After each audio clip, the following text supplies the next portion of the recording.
నమస్తే. నా పేరు డాక్టర్ జ్ఞానేశ్వర్ అత్తూరు.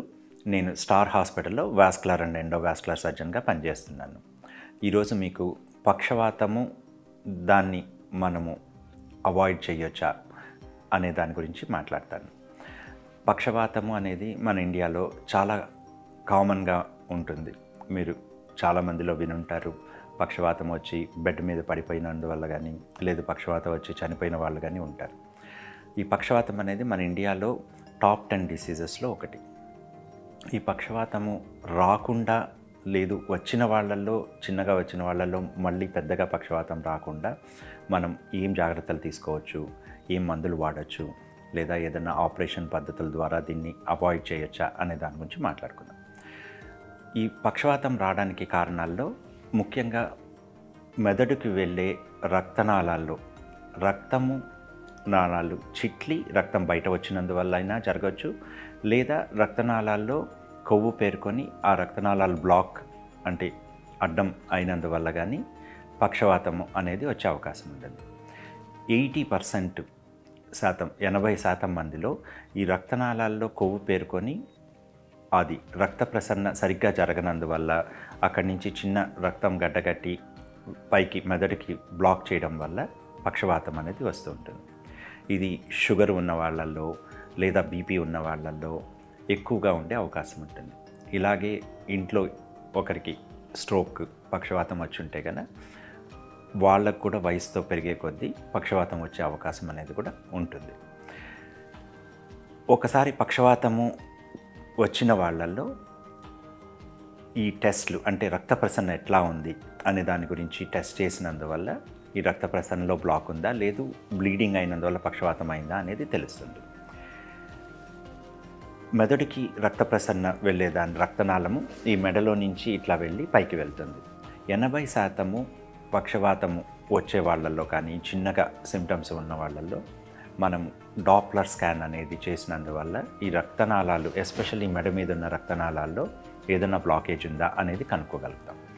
ఇలా కనుక్కుంటే కన్నా పక్షవాతం రాకముందే కనుక్కున్నందువల్ల మనం కొన్ని రకమైన మందులతోటి పక్షవాతం వచ్చే అవకాశాన్ని తగ్గించే అవకాశం ఉంటుంది.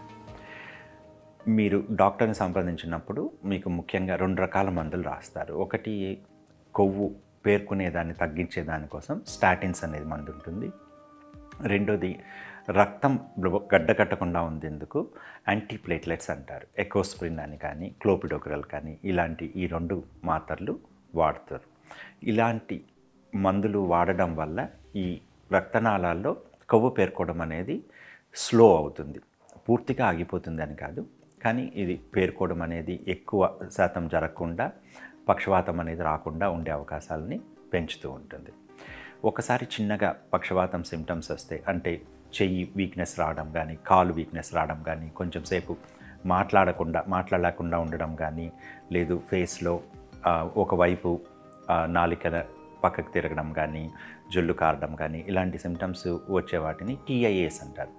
ఇలాంటి సిమ్టమ్స్ వచ్చినప్పుడు మీరు న్యూరాలజిస్ట్ని కలిసినప్పుడు వాళ్ళు కెరోటిడ్ డాప్లర్ చేస్తే దాంట్లో మనకు రక్త ప్రసరణ తక్కువ ఉంది అనే పరిస్థితి తెలిస్తే కనుక దీనికి ఆపరేషన్ కానీ, స్టెంట్ వేయడం కానీ పద్ధతుల ద్వారా మనం మేజర్ స్ట్రోక్ వచ్చి బెడ్ మీద పడిపోయేటట్టు కానీ, లేదు పక్షవాతం వచ్చి చనిపోవడం కానీ ఇలాంటి దాన్ని మనము ప్రివెంట్ చేయొచ్చు లేదా అవాయిడ్ చేయొచ్చు.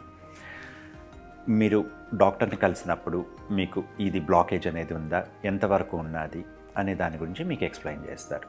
ఇప్పుడు ముఖ్యంగా దీనికి ట్రీట్మెంట్ పద్ధతి అనేది మనకు ఇండియాలో ఎస్పెషల్లీ స్టార్ హాస్పిటల్లో మీకు కెరోటిడ్ ఎండార్టరెక్టమీ అంటే ఏమి అంటే, మనము మెడలో వెళ్ళే రక్తనాళము మనిషి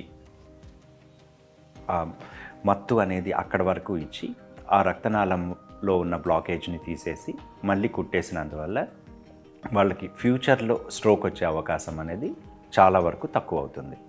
ఇలాగే కొంతమందిలో ఆపరేషన్ కాకుండా మనం కీహోల్ పద్ధతిలో చిన్న నీడిల్ ద్వారా ఒక వైర్ లాగా పంపించి ఏదైతే బ్లాక్ అవుతుందో ఆ ఏరియాలో స్టెంట్ అనేది వేసి దాన్ని రక్త ప్రసరణ మనం ఇంప్రూవ్ చేసినందువల్ల కూడా స్ట్రోక్ని ప్రివెంట్ చేసే అవకాశం ఉంటుంది.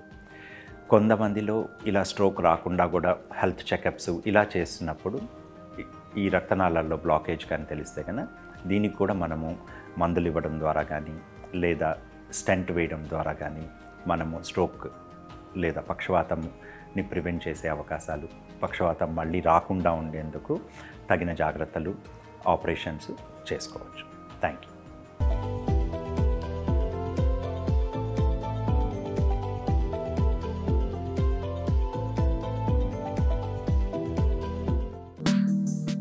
అద్భుతమైన ఆరోగ్య వీడియోల కోసం 3TV హెల్త్ ఛానల్ ని లైక్ చేయండి, కామెంట్ చేయండి, సబ్స్క్రైబ్ చేయండి, అలాగే షేర్ చేయండి. Thank you.